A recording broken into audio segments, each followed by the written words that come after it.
Hello, मैं पीयूष कुमार आ गया हूँ नए वीडियो के साथ। तो आप भी आ गए क्या? 11th में आ गए आप भी? कौन सा स्ट्रीम लेना है? आपको भी डाउट है स्ट्रीम सिलेक्शन को लेके।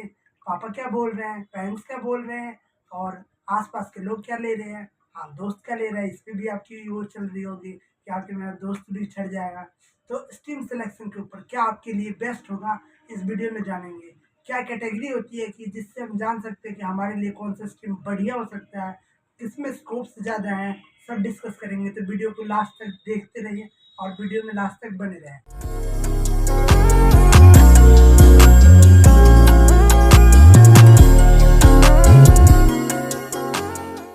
तो सबसे पहले आपको क्लास 11 में वेलकम करते हैं। अभी पहले आपको सबसे पहले ये ध्यान में रखना है, जो आपने क्लास 10 तक गलतियां की, जो भी किया क्लास 10 तक वो छूट जाए। 11 12 लाइफ के बहुत ही नेसेसरी पार्ट होते हैं। इससे मतलब आप आगे बहुत अच्छा कर सकते हैं या फिर बहुत डाउन हो सकते हैं। ऐसा भी हो सकता है कि 70% वाला बच्चा 95 तक चला जाए और 95 वाला बच्चा 70 तक आ जाए। बहुत केसेस होते हैं। और मैं तो ये मानूंगा कि 12 से भी इम्पोर्टेंट 11th है, क्योंकि वो आपका बेसिक है। हाँ, आपका फंडामेंटल जो पार्ट होता है वो स्ट्रांग होगा तो आगे भी 12th का पोर्शन और आगे आप जैसे भी कोई भी कॉम्पिटेटिव एग्जाम देंगे तो वो आपका इम्प्रूव होगा। फिर आपका जो आपका स्कोप देख रहे हैं आप किसी भी फील्ड को लेके, वो आपका इम्प्रूव होगा। तो कुछ पॉइंट्स होता है, कुछ स्टेप्स होते हैं जिससे हम जानेंगे कि हमारा स्ट्रीम कौन सा बेटर होगा। तो स्टेप से पहले कुछ पहले डिसाइडिंग फैक्टर हैं, तो उन्हें आप एक कॉपी लीजिए, उसमें लिख सकते हैं।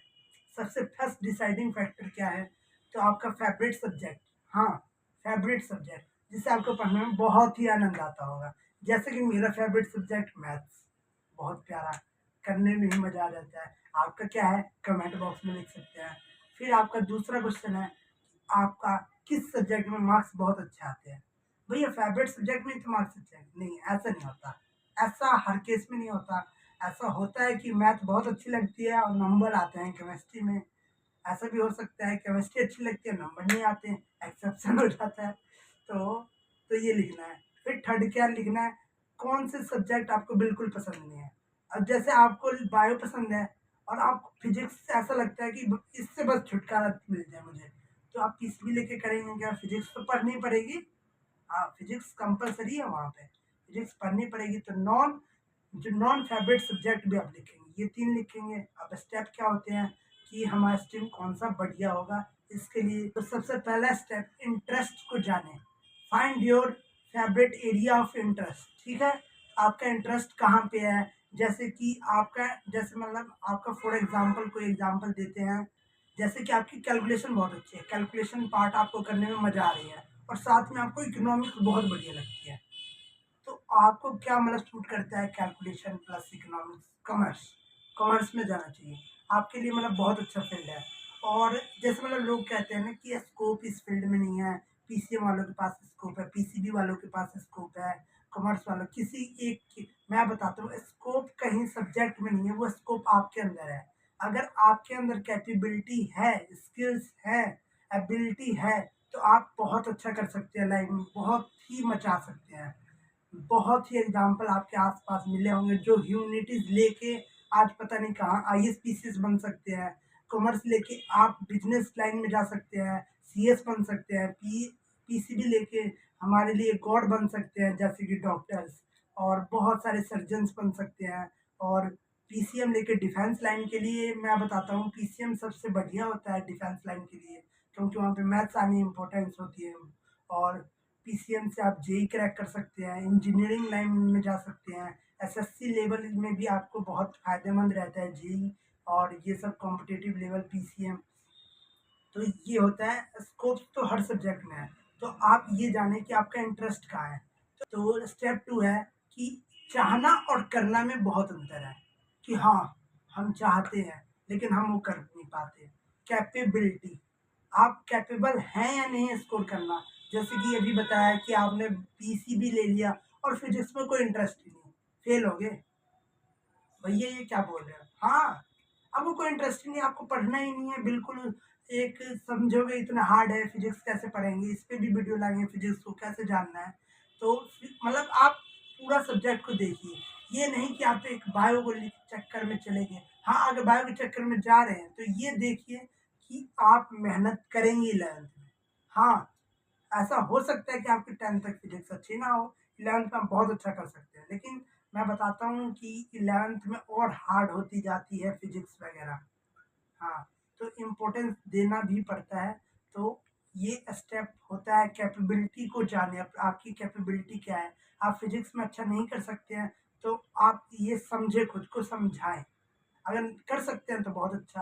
अब जैसे आपको इकोनॉमिक्स एसएसटी आपको रटना नहीं आता और आपने ह्यूमैनिटीज ले लिया। अब भैया आप कह रहे हो ह्यूमैनिटीज में रटना पड़ता है, आप तो बहुत गलत। मेरे भैया कहते हैं कि वो समझने वाला, थ्योरी वाला, कॉन्सेप्ट वाला सब्जेक्ट है। तो मैं बोलूँगा हाँ, कॉन्सेप्ट वाला है, लेकिन कुछ चीज़ें हैं जिन्हें रटनी पड़ती है आर्ट्स में।